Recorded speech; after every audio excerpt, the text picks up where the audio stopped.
మనం ఒక నిష్పత్తుల నుంచి ఒక క్వశ్చన్ చూద్దాం. ఇది ఎస్ఎస్సి ఎగ్జామ్ లో అడిగారు.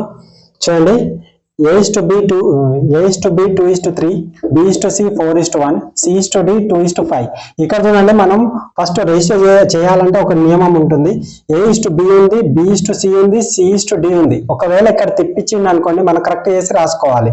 అదేవిధంగా చూడండి, మనం ఆప్షన్ ద్వారా ఎలా వెళ్తామో దీన్ని A:B 2:3. ఇక్కడ చూడండి, ఇది A, ఇది B, ఇది A, ఇది B, ఇది A, ఇది B, ఇది A, ఇది B. చూడండి, A అనేది టూ టేబుల్ లో క్యాన్సిల్ కావాలి, B అనేది 3 టేబుల్ లో క్యాన్సిల్ కావాలి. ఇది 2 లో అవుతుంది, ఇది 3 లో అవుతుంది, కాబట్టి ఇది కాదు. ఇది 2 లో అయితలేదు, ఇది 3 లో అవుతుంది, ఇది కాదు. ఇది 2 లో అవుతుంది, ఇది 3 లో అవుతుంది, ఇది ఆన్సర్స్ ఉంది, ఇది 2 లో అవుతుంది. కాబట్టి మన ఆన్సర్ ఇది ఒకటే. ఈ విధంగా మనం ఆప్షన్ ద్వారా రేషియోని ఈ విధంగా చేయొచ్చండి. అదే విధంగా ప్రాసెస్ చూద్దాం. A:B ఎంత అండి? 2:3. B:C ఎంత అండి? 4:1. C:D ఎంత అండి? 2:5. ఇక్కడ చూడండి, ఫస్ట్ ఏం చేయాలంటే ఇట్లా స్ట్రేట్ గా వేయండి. 2 4 8, 8 2 16. ఓకేనా? తర్వాత ఈ స్టెప్ అండి, ఇలా 3 4 12, 12 2 24. అదేవిధంగా థర్డ్ స్టెప్ 3 1 3, 3 2 6.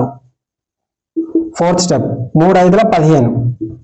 చూడండి, 16:24:6:15. ఏమైనా క్యాన్సిల్ అవుతుందా? ఏం అవుతుంది. కాబట్టి మన ఫైనల్ ఆన్సర్ ఇది. ఈ విధంగా ఇలాంటి వీడియోస్ కావాలంటే మన ఛానల్ సబ్స్క్రైబ్ చేయండి, యూట్యూబ్ ఛానల్కి వెళ్ళి షేర్ చేయండి, లైక్ చేయండి. ఓకే.